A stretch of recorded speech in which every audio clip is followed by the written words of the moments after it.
So how many of you have ever had a serious enemy? Am I the only one who's ever had a serious enemy?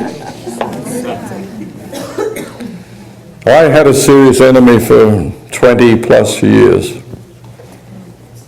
He happened to be one of our General Conference leaders. And we sat on committees together for years when I was living in Washington. We never had a serious personal difference, but we certainly knocked heads on many, many issues. But I started traveling around the world and I started hearing the things that he was saying about me. And we have roots in the same part of the world, interestingly enough. And I didn't know why this man felt that he had to do this. So I went to him 3 times. I said to him, what is the problem? Oh, there's no problem. I said, between you and me. Oh, we don't have a problem. Well, I said, I'd like to believe that. But as I travel around North America and other parts of the world, people relate to me the things that you're saying. And I'm saying to myself, we must have a problem. And I'm the kind of person, if you tell me about it, I'll make it right. If I've done something to offend you, please tell me. No, there's nothing there. 3 times I went to him and 3 times he denied that there was a problem. So I was having a seminar in Southern California. I have very good friends living in this church. And whenever I have a seminar weekend there, I stay with these friends. And Saturday night, she puts on a really lovely dinner party. She knows that I like to sit down at a table that is nicely laid. And so she pulls out all the stops. Brings out her best dinnerware. There's flowers on the table. There's candles. It's just gorgeous. And I'm the guest of honor. And on this particular weekend, she said to me, we have a big surprise for you tonight. I said, oh, goody, I love surprises, She said, we have a visitor from your part of the world. I said, oh, fantastic. I was getting excited, Until you saw him. She said, well, we're not going to tell you who it is. We're going to surprise you tonight. I was held up at the church. It was like 8 o'clock at night. I finally arrived at the house. And there's a dozen people that are all sitting around the table waiting for me. And I'm at this end of the table and the other surprise is at the other end of the table. And I looked up at the other end of the table and there is public enemy number 1. And of course my friends know nothing about this. And we can fake it pretty well, I walked up and gave him a hug and, we greeted each other as though we not only knew each other, but we were old friends. Ha ha. And I sat down at the other end of the table. So we had a blessing and we started to eat. And this guy started, the way that he does, he makes little cutting remarks about you in front of everybody. And I'm just sitting there saying, God, give me the mind of Jesus that I don't respond to this, And God's been good to me because Jesus in me, I've learned, doesn't respond to something like that. And so I'm not responding, and then the most surprising thing happened. In the middle of dinner, this world leader breaks down and starts weeping at the dinner table. And all my friends from this church are shocked and embarrassed. They don't know what to do, and they're all looking at me because I know him. I'm the only person sitting there who knows why he might be so emotionally distressed. He's just been through a very painful divorce. Even his children had turned against him. And I could sense some of the pain that he must be feeling, but I remained rooted in my chair. And so God sent the Holy Spirit down to me and he went, knock, knock. I said, there's nobody home. Because I know where God's going with this and I don't want to hear it. And God says, come on, come on. I said, no way. I know exactly what God's going to ask me.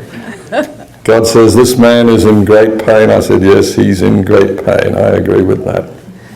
Well, God says, I'm planning to reach him. I said, I'm sure you are.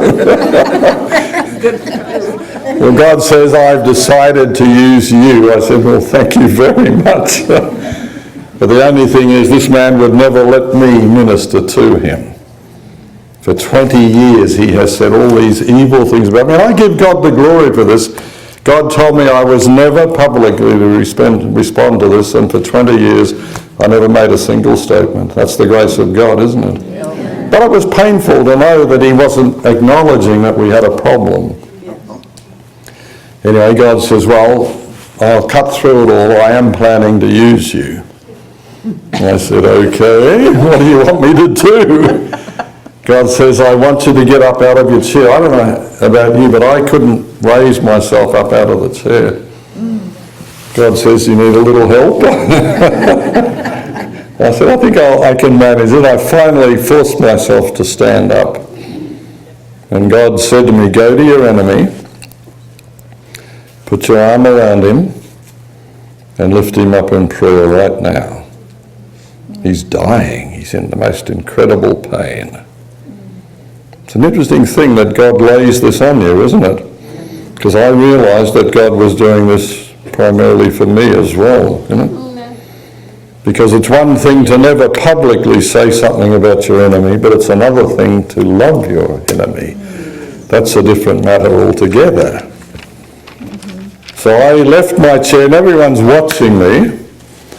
And I walk up behind this man and I just put my hands on his shoulders. And I leaned over and I whispered in his ear, God has just asked me to come and minister to you right now. I hope that is okay. And there's a moment's silence and he looks up at me through the tears in his eyes and he says, please do. So God knew what he was doing as usual. So I knelt down with my arm around my enemy and prayed for his healing and restoration. And I could feel the power of the Holy Spirit. And I knew that God was being very gracious to this man. And I finally finished praying for him and we stood up together and we hugged each other. And I whispered to him, I said, you know, I hope this means that we could be brothers together for Christ's sake and for the sake of his people, you know. And he just grinned at me and he said, why not?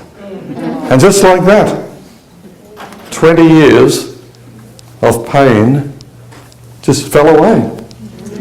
Fell away totally. I've never questioned him more about it. I still to this day don't know why he felt that he needed to do this, but God said, let it go. 20 years dropped away, and this man said to me as he was leaving that night, he said, if there's ever anything I can do to help you in your ministry, please don't hesitate to call me. I will be available. And since that day, we've just had a good working relationship, you know. Isn't God gracious, huh? This is the grace of God. But Christ had to come into me to get me to even move out of that chair.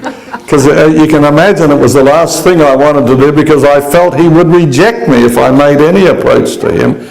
But God knew that he was actually very vulnerable at that moment. I give God great glory for these opportunities because like you, I am in process of growing up in Jesus in all things. And the good news is he ain't done with me yet, you know. Thank you, Lord. Huh?